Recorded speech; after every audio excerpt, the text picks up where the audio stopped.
Hey everyone, welcome back to my channel. Recently Ishaan Khattar का एक statement आया था जहां पर उन्होंने कहा था दैट उनके साथ उनकी मूवी होम बाउंड में एक एक्ट्रेस थी जिनका नाम है रीम शेख। इस मूवी में उनको उनके पार्टनर के रोल में कास्ट किया गया था, लेकिन जब मूवी की फाइनल एडिटिंग हो रही थी उस समय उनके सारे सीन्स काट दिए गए। इन दोनों के बीच में काफी सारे रोमांटिक सीन्स थे, लेकिन रीम शेख को ना इस मूवी से हटा दिया गया। बेसिकली इस मूवी का पार्ट होते हुए भी इन द एंड वो उसका पार्ट नहीं बन पाई। ऑल्सो उनके केवल सीन्स नहीं थे, इनफैक्ट एक सॉन्ग भी था जो पूरा कट कर दिया गया। सो इस वीडियो में लेट्स अंडरस्टैंड ऐसा क्यों हुआ होगा। ऑल्सो रीम ने मोस्ट ऑफ द शोज जो दिए हैं उसमें उनको कास्ट किया जाता है अपने से डबल एजेड एक्टर्स के साथ, एंड उनके बहुत सारे अफेयर रूमर्स भी इन एक्टर्स के साथ आए हैं। सो इस वीडियो में हम इन सब के बारे में बात करेंगे, तो वीडियो एंड तक जरूर देखिए। इनिशियली जो डायरेक्टर हैं होम बाउंड मूवी के, तो मूवी का जो फर्स्ट कट आया था ना उसका टाइमिंग 3.5 घंटे के अराउंड था,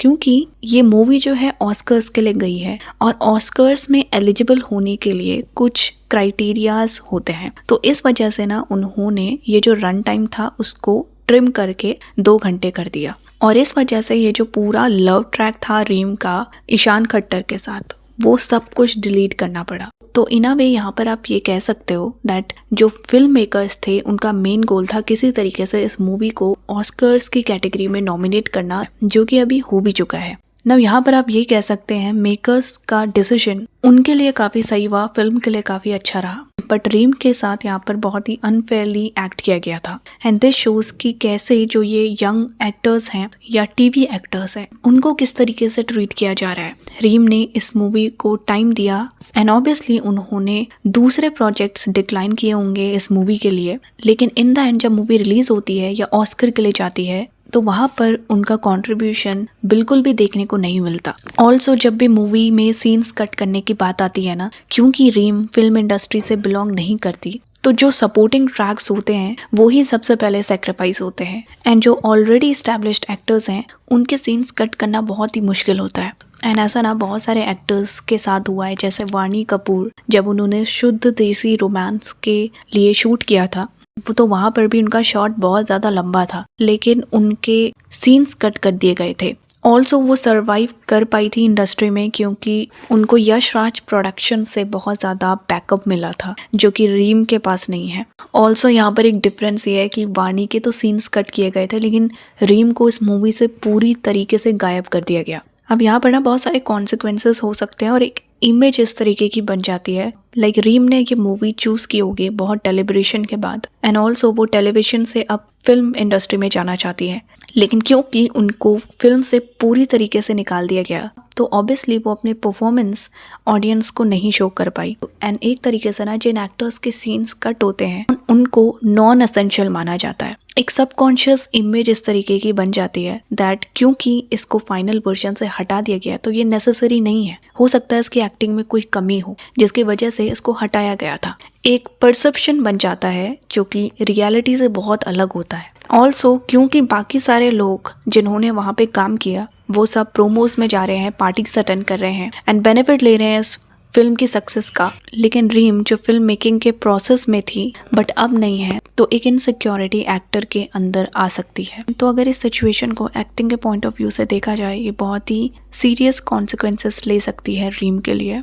बट जिस समय रीम टेलीविजन में भी थी तो उनका कॉन्स्टेंट कास्टिंग होता था अपने से डबल एजेड एक्टर्स के साथ, एंड वहाँ पर भी ना उनकी इमेज कुछ इस तरीके की बन गई थी जिसकी वजह से उनको ऐसे ही रोल्स मिल रहे थे जहाँ पर उनके साथ उनसे भी डबल उम्र का आदमी होगा। जब वो 14-15 ईयर्स की थी तो उस समय उनको पेयर किया गया था 33 साल के मैन के साथ, and at the same time बहुत सारे बोल्ड सीन्स भी वहाँ पे शूट किए गए थे।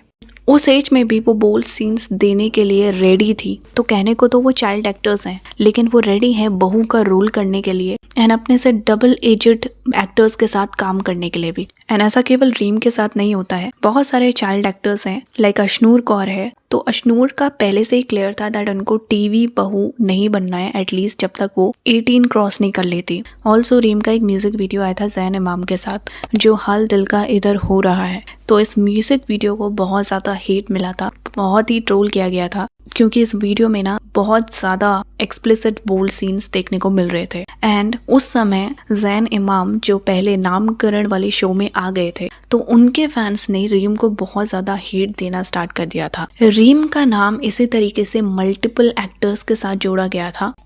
सबसे पहले वो तुझसे है राब्ता में शबान अजीम के साथ आई थी। इन दोनों के बीच में एटलीस्ट 16 साल का गैप था। शो में उनको बिगनिंग में तो एज अ टीनी शो किया गया था, लेकिन बाद में सडनली वो शादी कर लेती हैं एंड एज अ बहू उनको दिखाया जाता है। इसके बाद वो जैन इमाम के साथ आती हैं एंड काफी सारे ऐसे रूमर्स हैं दैट उस समय जब वो जैन के साथ थी वो माइनर थी, बट इट सीम्स लाइक कि वो उस समय 20 साल की थी। ये दोनों वेकेशन में, पार्टीज में, हर जगह साथ में दिखते थे। ऑल्सो जैन इमाम को मीजोगाइनिस्ट कहा जाता है क्योंकि उनकी बहुत सारी स्टोरीज इस तरीके की होती हैं जो वुमेन के खिलाफ हो या फिर ये सिखाती हैं वुमेन को कैसे रहना चाहिए, कैसे बिहेव करना चाहिए। जैन इमाम की पॉपुलैरिटी ना बहुत ज़्यादा थी जिस समय वो शोज़ कर रहे थे, लेकिन समवेयर ये पॉपुलैरिटी काफ़ी रिड्यूस हुई है जब लोगों को उनके व्यूज़ जानने को मिले हैं।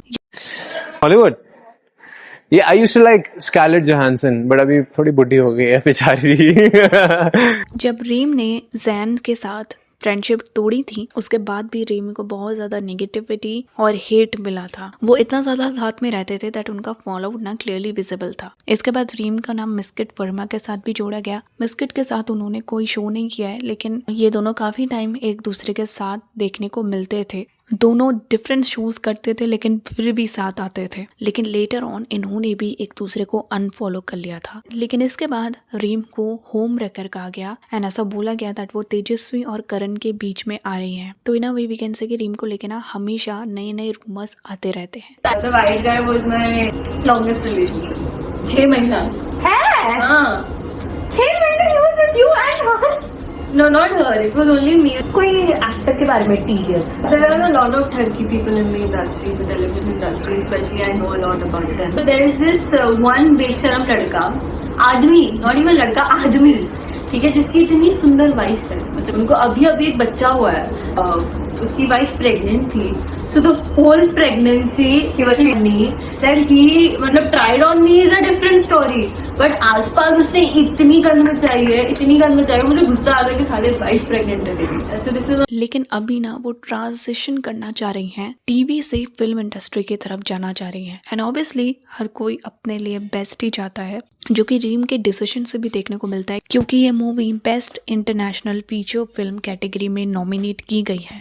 तो दिस शोज की रीम की चॉइस बिल्कुल सही थी एंड अगर वो इस मूवी का पार्ट बनती तो ऑब्वियसली वो इसकी सक्सेस भी इंजॉय कर रही होती एंड उनके करियर के लिए बहुत ही अच्छा होता। लेकिन इन द एंड होना कुछ और ही था। सो लेट जस्ट विश रीम को आगे भी और ज़्यादा और अच्छी अपॉर्चुनिटीज़ मिले। बाकी आप लोगों का रीम शेख को लेके क्या ओपिनियन है? उनके सीन्स जिस तरीके से मूवी से हटा दिए गए कम्प्लीटली, उसको लेके अपना ओपिनियन कमेंट सेक्शन में ज़रूर शेयर कीजिए। वीडियो अच्छा लगे तो लाइक शेयर कीजिए, चैनल को सब्सक्राइब कीजिए। Thanks for watching.